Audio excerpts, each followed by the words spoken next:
ഇനി പ്രാർത്ഥനയുടെ ഭാഗമായി ഈശ്വര സാക്ഷാത്കാരത്തിന് വേണ്ടി ഒരു മനുഷ്യൻ പ്രാർത്ഥിക്കുമ്പോൾ ആ പ്രാർത്ഥന അവന്റെ ആരോഗ്യം പുഷ്ടി പ്രാപിക്കുന്നതിനും അവൻ കുറച്ചുകൂടി ശക്തനായ ഒരാളായി മാറ്റുന്നതിനും വേണ്ടി വിനിയോഗിക്കുക എന്നൊരു പ്രോസസ് ആ പ്രാർത്ഥനയുടെ ഭാഗമായി ഇൻക്ലൂഡ് ചെയ്തു. ഈ പ്രവാചകൻ ഈ ചെയ്ത അത്ഭുതം ഡോക്ടർമാർ പോലും അത്ഭുതപ്പെടുന്ന ഒരു സംഭവമാണ്. ഒരാൾ നിസ്കരിക്കുമ്പോൾ മുട്ടുകുത്തി നെറ്റി കൊണ്ടുവന്ന് തറയിലേക്ക് മുട്ടിക്കുന്നു. നല്ല മുസ്ലിം ആണെങ്കിൽ നെറ്റിയിൽ തഴമ്പ് വേണം എന്ന ശാസ്ത്രം ഞങ്ങൾ പോലീസിൽ ഇത് വളരെ ഭംഗിയായിട്ട് വിനിയോഗിക്കാറുണ്ട്. പോലീസിൽ എന്തെങ്കിലും തെറ്റ് ചെയ്ത ഒരു മുസ്ലിമിനെയാണ് കൈ കിട്ടുന്നതെങ്കിൽ അവന്റെ തലയിൽ ആദ്യം നോക്കും. തഴമ്പുള്ള മുസ്ലിം ആണെങ്കിൽ വളരെ എളുപ്പമാണ് കേസ് തെളിയിക്കാൻ. പരിശുദ്ധ ഖുർആൻ കൊണ്ടുവന്നിട്ട് ഇതിൽ തൊട്ട് നീ പറയാമോ നീ തെറ്റ് ചെയ്തില്ല എന്ന്. അത് നിരപരാധിയാണെങ്കിൽ പറയും അതിൽ തൊട്ടാൻ പറയും ഞാൻ ചെയ്തിട്ടില്ല എന്ന്. പിന്നെ ഒരു കേസ് അന്വേഷിക്കേണ്ട, ഹീസ് ഇന്നസെന്റ്. പക്ഷേ അഥവാ കുറ്റവാളിയാണെങ്കിൽ പരിശുദ്ധ ഖുർആനെ തൊട്ട് കഴിഞ്ഞാൽ തഴമ്പുള്ള മുസ്ലിമാണ്, അവൻ ഉള്ള കാര്യം ഏറ്റു പറയും. കേസ് അന്വേഷണം വളരെ സിമ്പിളാണ്. ഈ മുസ്ലിമിനെ കൈ കിട്ടിയാൽ, ഈ തഴമ്പുള്ള മുസ്ലിമിനെ കൈ കിട്ടിയാൽ. അപ്പൊ ഇത് ഈ ആരാധനയുടെ ഭാഗമായി വിശ്വാസം ഉറപ്പിച്ച സംഭവമാണ്. ഈ മുട്ടുകുത്തി നെറ്റി തറയിൽ മുട്ടിക്കുന്ന പ്രോസസ് തലച്ചോറിന് ബുദ്ധിശക്തി ഉണ്ടാക്കുന്ന ഒരു പ്രോസസ്സാണ്. കാരണം എന്താന്ന് വെച്ചാൽ ഹൃദയത്തെക്കാൾ താഴെ തലച്ചോറ് വരുന്നൊരു പ്രോസസ്സാണ് ഈ നെറ്റി കൊണ്ട് തറയിൽ മുട്ടിക്കുന്ന പ്രോസസ്. അപ്പോൾ ഹൃദയം പമ്പ് ചെയ്യുന്ന ബ്ലഡ് തലച്ചോറിലേക്ക് ഇരച്ച് കയറുകയാണ്. That excess blood in the brain makes the Muslim brain superior in intelligence. അപ്പൊ തലച്ചോറിന് ബുദ്ധി കൂട്ടുന്ന അത്ഭുതകരമായ പ്രോസസ്സാണ് ഈ മുട്ടുകുത്തി പ്രാർത്ഥിക്കുന്ന process.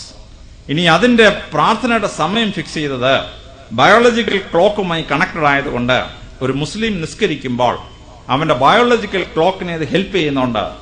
What happens is that his neurological system and his brain become superior. അത് ഡോക്ടർമാരെ സിംപ്ലിഫൈ ചെയ്യുന്ന വളരെ എളുപ്പത്തിലാണ്. അതെന്താന്ന് ചോദിച്ചാൽ സൂര്യൻ ഉദിച്ചു, സൂര്യനെ കാണാൻ വയ്യ, സൂര്യരശ്മികൾ കാണാം, ആ ഉഷസ്സിലാണ് ഒരു നിസ്കാരം വരുന്നത്. നാട്ടുന്ന വടിക്ക് നിഴലില്ലാതാവുമ്പോൾ ഒരു നിസ്കാരം, that means sun is exactly on top of that stick. വടിയുടെ നീളവും നിഴലിന്റെ നീളവും തുല്യമാവുമ്പോഴാണ് 45 ഡിഗ്രി ആംഗിളിൽ സൺറൈസ് വരുമ്പോഴാണ് അടുത്ത നിസ്കാരം. സൂര്യൻ അസ്തമിച്ചു, സൂര്യരശ്മികളെ കാണാൻ വയ്യ, സൂര്യനെ കാണാൻ വയ്യ, സൂര്യരശ്മികൾ കാണാം, അടുത്ത നിസ്കാരം. So the entire timing of the prayer is according to the movements of sun and the moon. അപ്പൊ ആ മനുഷ്യന്റെ ബയോളജിക്കൽ ക്ലോക്കും സൂര്യചന്ദ്രന്മാരുടെ നീക്കവും തമ്മിൽ കണക്റ്റഡ് ആണ്. അപ്പൊ ഈ ബയോളജിക്കൽ ക്ലോക്ക് ടേൺ ചെയ്യുന്ന സമയത്താണ് മുസ്ലിം പ്രാർത്ഥിക്കുന്നത്. What happens? അയാളുടെ ബോഡിക്കും അയാളുടെ തലച്ചോറിനും അത്ഭുതാവഹമായ ശക്തി ഉണ്ടാവുന്നു, ശരീരത്തിന് ശക്തി ഉണ്ടാവുന്നു, തലച്ചോറിന് ബുദ്ധി ഉണ്ടാവുന്നു. വെൻ ദാറ്റ് ബയോളജിക്കൽ ക്ലോക്ക് ടൈമിൽ പ്രാർത്ഥിക്കുക എന്ന് പറയുന്ന അത്ഭുതകരമായ പ്രോസസ്. എന്നാൽ നൊയമ്പിനെ പറ്റി പറയുമ്പോഴാണ് ഡോക്ടർമാര് ഇപ്പോഴും അമ്പരന്ന് പോകുന്ന സത്യം ഉണ്ടാവുന്നത്. എല്ലാ മതങ്ങൾക്കും നൊയമ്പുണ്ട്. ഹിന്ദു മതങ്ങൾക്ക് 52 ആഴ്ച നൊയമ്പുകളുണ്ട്, നവരാത്രിയുടെ നൊയമ്പുണ്ട്, ശിവരാത്രിയുടെ നൊയമ്പുണ്ട്.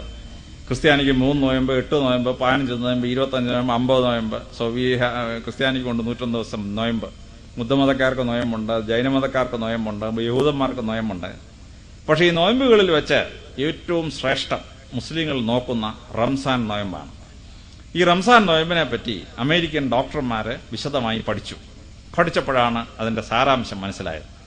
അതെന്താണെന്ന് ചോദിച്ചാൽ 11.5 മണിക്കൂർ ഒരു മനുഷ്യൻ 100% വയറ്റിലേക്ക് ഒന്നും കൊടുക്കാതിരുന്നാൽ, 100% അവൻ ഉപവസിച്ചാൽ കുടലിന്റെ പെരിറ്റോണിയം പൊട്ടും. കുടലിന്റെ പെരിറ്റോണിയം പൊട്ടി ബോഡിയുടെ ഇമ്മ്യൂൺ സിസ്റ്റത്തെ പ്രൊട്ടക്ട് ചെയ്യുന്ന ഒരു എൻസൈം കുടലിലേക്ക് ഊർന്നിറങ്ങും. അത് കുടൽ അങ്ങോട്ട് വലിച്ചെടുത്ത് കഴിഞ്ഞാൽ ശരീരത്തിന് 10 ടൈംസ് ഇമ്മ്യൂണോളജിക്കൽ കപ്പാസിറ്റി വർദ്ധിക്കുകയാണ്. 11 മണിക്കൂർ പട്ടിണിയിരിക്കണം, 100% പട്ടിണിയിരിക്കണം. അതിനിടയ്ക്ക് ഒരു നാരകാളം കുടിച്ചാൽ പോയി, the effect is gone. If something is given, intestine will not behave like this. അപ്പൊ 11.5 മണിക്കൂർ കണ്ടിന്യൂസ് ആയി കംപ്ലീറ്റ് ആയി ആഹാരം വർജിച്ചാൽ, or even anything with calorie content ഉപേക്ഷിച്ചാൽ, അവന്റെ കുടലിന്റെ പെരിറ്റോണിയം പൊട്ടി കുടലിലേക്ക് ഒരു എൻസൈം ഊർന്നിറങ്ങുകയും ആ എൻസൈം കുടൽ വലിച്ചെടുത്ത് കഴിഞ്ഞാൽ 10 ടൈംസ് ആണ് ശരീരത്തിനും മനസ്സിനും ആരോഗ്യം കിട്ടുന്നത്. അമേരിക്കൻ ശാസ്ത്രജ്ഞന്മാർ 12 കൊല്ലം ഇത് കണ്ടുപിടിച്ചപ്പോൾ അവർ അമ്പരന്ന് പോയി. 1400 കൊല്ലത്തിന് മുമ്പ് ഹയർ എഡ്യൂക്കേഷൻ പോകാതിരുന്നൊരു പ്രവാചകൻ ഇത്ര ഭയങ്കര ഒരു മെഡിക്കൽ പ്രിൻസിപ്പിൾ കണ്ടുപിടിച്ചു എന്ന് പറയുന്നത് ശാസ്ത്രജ്ഞന്മാർക്ക് മനസ്സിലാക്കാൻ അപ്രാപ്യമായ ഒരു സംഭവമാണ്.